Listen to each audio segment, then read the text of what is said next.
got it back in October. Good luck to Oleksandr. Well done. God bless you. Happy New Year!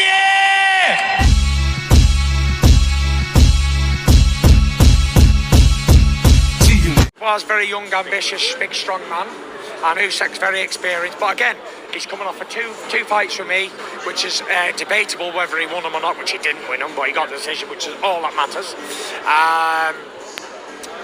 He's 38 years old. You know, if I was going to come back, I'd come back for Usyk. But I want a fair result in England. Would he be the only fighter that you'd come back for? That would be the one-on-one immediately. That would be the most fight that I'd want next. In England? Thank you, everyone. In England, for sure. Appreciate it. I only want a fucking fair fight. I don't want any favours. I want a fair fight and a fair result, which I believe, and I know I didn't. How did you score that second fight? I fucking thought I won it by 5 rounds. I've watched it literally 250 times. And each way, I never ever see it as a way for him to win. They can do what they want. If they say it's fucking Tuesday, it's Tuesday. I've always said I never give a fuck about anybody's opinion until it fucked up my fucking life. And there is Tyson the Gypsy King Fury with his semi-take on Usyk versus Dubois 2. But took over, of course, because with Tyson Fury, it only has to be about you. Bars. But no, seriously, he said that Usyk has the experience. He said, but he did come off of 2 close fights with himself. And because of that, I'm assuming that he means that, you know, the big strong man, as he referred to Daniel Dubois, may have a chance. Okay. But I think that Tyson Fury, you can still see the bitterness, right, from the decisions. Okay, and how he feels that Saudi Arabia was the wrong place, wrong venues, wrong country, wrong everything for a particular sway in his favor when it came to decisions, you know. And let me counterpunch that for a minute. You know, him saying that with Saudi Arabia just shows you, though, you know, that that's an excuse, you know, because the first fight was action-packed.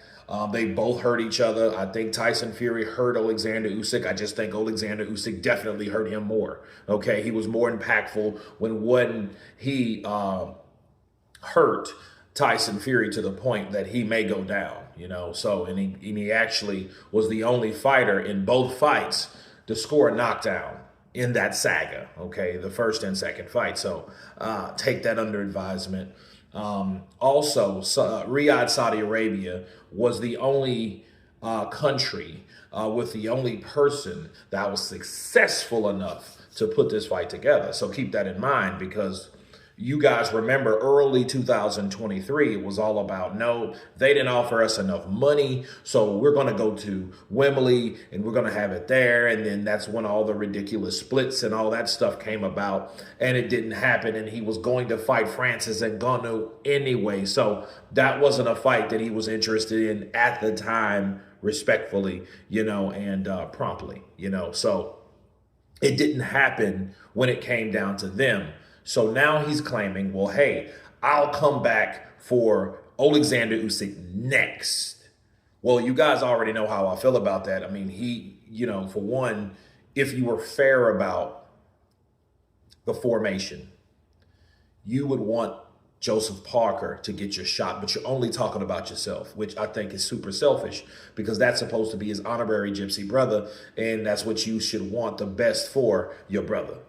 You know, so I don't see why he feels that he's entitled, because he hasn't been in the ring for what, 7 months now, right? Because the last fight was in December. So you think that you are entitled to come right back where you started for a fight with him in England. So what makes you think, losing 2 decisions in Riyadh, Saudi Arabia, that you're entitled enough to get that fight next with the undisputed king, right? If it's Usyk, which I'm assuming he claims it's going to be Usyk just based off the fact that's the fight that he wants.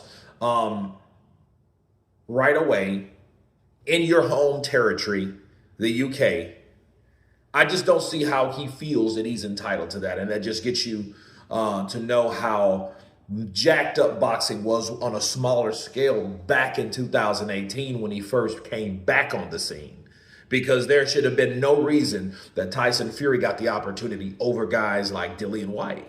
You see what I mean? So, yeah, he was cherry-picked by Team Wilder, but at the same time, it shouldn't have been allowed anyway by the sanctioning bodies, which is the WBC. So, it just shows you the favoritism sucks through and through, but that would be his only reason to come back. So you can forget about the Anthony Joshua fight. You can forget about the anticipation of fighting him in the UK, which I think would be more even with him because they've both lost to the same people, and none of those guys are no longer champions. They're former champions. So, I think that should be the fight that could happen in the UK since they're both British too. You know what I mean? Because Oleksandr Usyk always goes to someone's backyard and does what he has to do to get the win. And he doesn't necessarily need home team advantage. Just like they thought that, oh, well, if it was in England, I want a fair shake. I don't want a handouts. Well, to be real with you, Tyson, the second fight was only supposed to be by knockout because you thought that you won the first fight.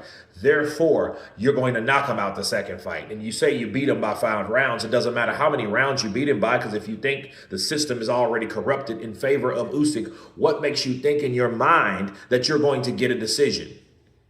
What makes you think you're going to win a decision if you've already promised everybody that would listen to you a knockout? See, what people don't understand about Tyson the Gypsy King Fury is Tyson Fury, got his steam from beating Deontay Wilder because people didn't think that he was going to beat Wilder like he claimed he was going to beat Wilder. It was almost like a prophecy of some sort. Like, hey, you know what? I'm gonna knock out Wilder. I'm gonna do it. I'm gonna knock out the Dulce. And everybody's like, yeah, right. Pillows for fists. You couldn't do it the first time, and you boxed him for 10, 11 rounds, and you won 10, 11 rounds in the first fight. So what makes you think that you want to beat Wilder that way? And he did. So people started to believe him.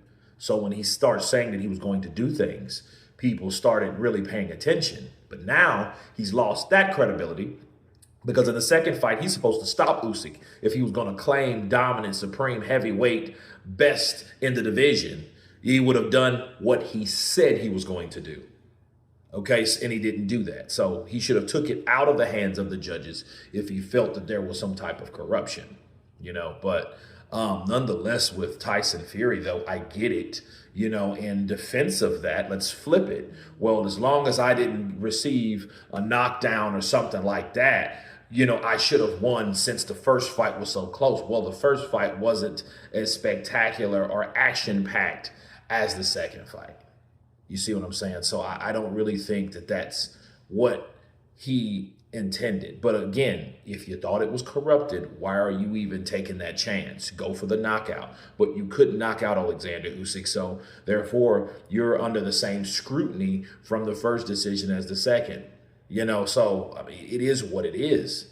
So I think Tyson Fury claiming he would come back for Oleksandr Usyk, that was just him using that platform disguised as a prediction to get another fight with Oleksandr Usyk. And I don't think that that's right because, you got Joseph Parker, his honorary brother. You got Aget Kabayel. You have Derek Chisora even, because these guys are active fighters. They don't take a chance or take a hiatus out of the ring claiming they retired. No, it doesn't work like that. These guys have been fighting guys that gave you problems, like Otto Weiland.